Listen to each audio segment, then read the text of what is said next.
that's part of the problem is people don't realize is once you've done the work to become a scholarship student, you have to stay a scholarship student. Right. And it's very hard. If you got a scholarship, I mean, we say it doesn't happen, but it happens. If you got a scholarship based more on athletic merit than on academic merit, you're going to be screwed when you get to college, and now you have to keep up with that workload and still be able to play that sport.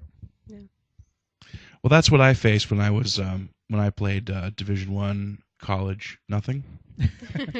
It was very difficult. I was a Division I college commuter at a Division III school, but man, I was the best commuter there was. I bet you were. I played intramurals. Did you? Yeah. That's fun. Basketball was fun.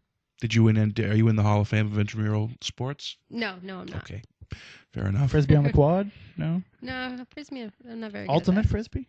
No. Well, we would like to thank Laurie for joining us, and we're gonna. I think we're gonna have one of these little breaks where we stop saying something, and then there's music or perhaps a laugh track in the middle. I think we'll do promos for other newspaper departments. We'll do something in the middle, which you'll hear shortly, which we don't know what it is now, but it exists somewhere in the planned future. And we're gonna bring back Ed Collins, and then we're gonna wrap it up. So we're doing that in 0 seconds. All right, I believe that we are back. I would like to thank members of Bon Jovi, Motley Crue, and Kansas for contributing to that song that we just heard. They're a great group of guys. We couldn't thank them more. All-star lineup dedicated to raising money for the Standard Times podcast. Yes. We've got Ed Collins. If you're watching on the video screen, he's the gentleman there. It's hard to point on camera, isn't it? It is hard because it's reverse. That's Ed. Ed, we've been working together here at the Standard Times for way too long. It's been at least 15 years, though. 1993. Wow. Yeah, I got here in 1991, so that is that's the two-finger rule. Right up there. Right up there on the mic. The mic is your friend. The mic is what transfers your words to the people out there in the South Coast and beyond. It's funny, we have 5 listeners in Cuba. We like to say hola to them. We would like to say hello to our people in Cuba, and good luck with the struggle. Keep it up. Ed, you've been covering the Wareham Gateman on and off for a long time. Gateman suffered a huge loss this past off season when their president, John Wild, who's a guy, everyone in the Standard Time Sports Department just loved the guy. He just had he was just a special person. We were all. It's not quite the same without him, although they're certainly soldiering on. But they have had. It's been kind of a luckless season for them.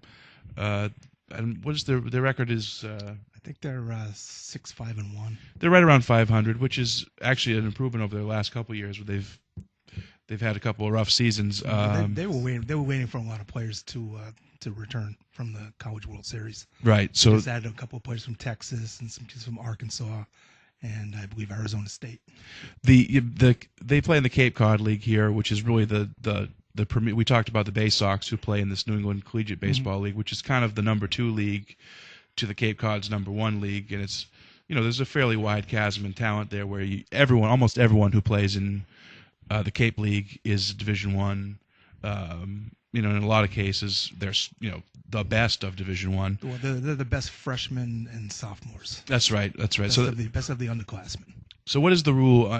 What's your eligibility to play for the Gatemen? I think you can extend a little bit into your junior season, but after that, if you haven't been drafted, something like that, you're not eligible to play. Have you actually ever covered the Gatemen? A couple of times. Just kidding.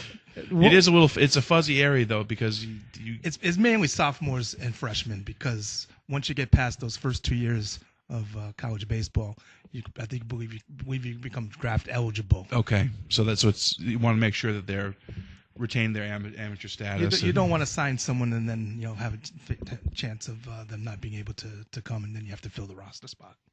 Now they've had the same manager, Cooper Farris. He's been there I believe this is his ninth Ninth season. year, I believe. And he's now what's he? He's a kind of a laid back Southern guy, or Very much so. He's from Mississippi. is he laid back though, or is he just very, Southern? Very Okay. much. Talks very slow. Very, very nice guy. Very easygoing. Easy to talk to. He bends over backwards to help the media. I know that from working with him. And, Does he erupt? Does he have a temper? I haven't seen it, to be Really? honest. I mean, the manager who preceded him, Don Reed, was a fireball. I remember Don Regularly Reed. Yes, would he get was. thrown out by many umpires who came back every year and remembered who he was. And if he made it in a lot of games, you just see who the umpiring crew was, and you'd say to yourself, if Don makes it through the fifth inning here, it's going to be pretty good. So I seem to remember that we had to kind of liberally edit Don's quotes sometimes to. he was a gentleman. He was a gentleman. He was a gentleman, and he's a great baseball guy, and he really worked his players hard. I know, I'm speaking to a few of them. A lot of them expected to come down here for the summer, have a beach party, and It's not like that, he had yeah. them out there working on the fielding and the hitting, and he really wanted to win. And I don't think one of his Wareham teams ever missed the playoffs. Yeah, they had a great run.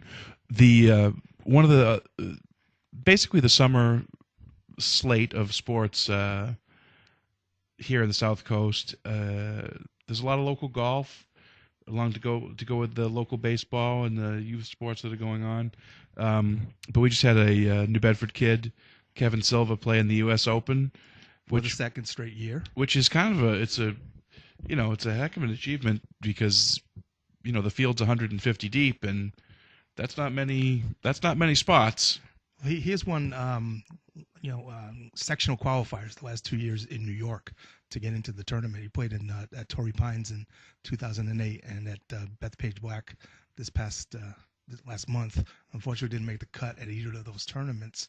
But Nor did you kind of you almost can't expect him to, or do you think that does he have the talent to make the cut? He absolutely has the talent to make the cut. It's just a matter of he has always been able to hit the ball very far. He's only about 5'8", 150 pounds.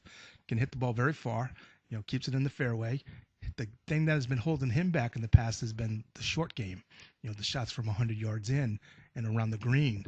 And he said that was something that he really, really worked on this past summer after not making the cut at Torrey Pines last year. And he went into this year's Open playing very, very well. He's playing on the eGolf Professional Tour now, which is the former Tar Heel Tour in South. And what is that exactly? That's a step below the Nationwide Tour, which is like the AAA of professional golf. Okay, so it's double A. Yeah, I would say so. But is it just in the South? Mainly in the South. A lot of tournaments in North Carolina, Virginia, South Carolina. Okay. And he was playing very well in that that tour. He's made $11,200 in 9 events this season. He's a very, very good golfer, but there are a lot of very, very good golfers out there. Right. And it comes down to maybe a couple of strokes, a couple of putts every round for him, and he has just not been able to put together 2 or 3 rounds in the 60s, which is what you have to do to finish at the top of these leaderboards. And he's just there. He's so close. It's not funny. And I really think he's going to break through one of these weeks. Yeah, and I think that I know that I don't know if it's this area or if it's every area with hometown kids, but it just seems like we're really fiercely like loyal to these kids that go to high school here that move on to do something else. Well, he was a two-time state champion in Bedford High School. Then he went to play at North Carolina for 3 years before turning pro in 2006. And every level he's played at, he's been successful. He's just on the outside, just there, just a little bit away. I heard on an actual different radio show. I heard there are other there are other things that where people talk about. That's what all those things. numbers are in your car that's been on that dial. I like my car.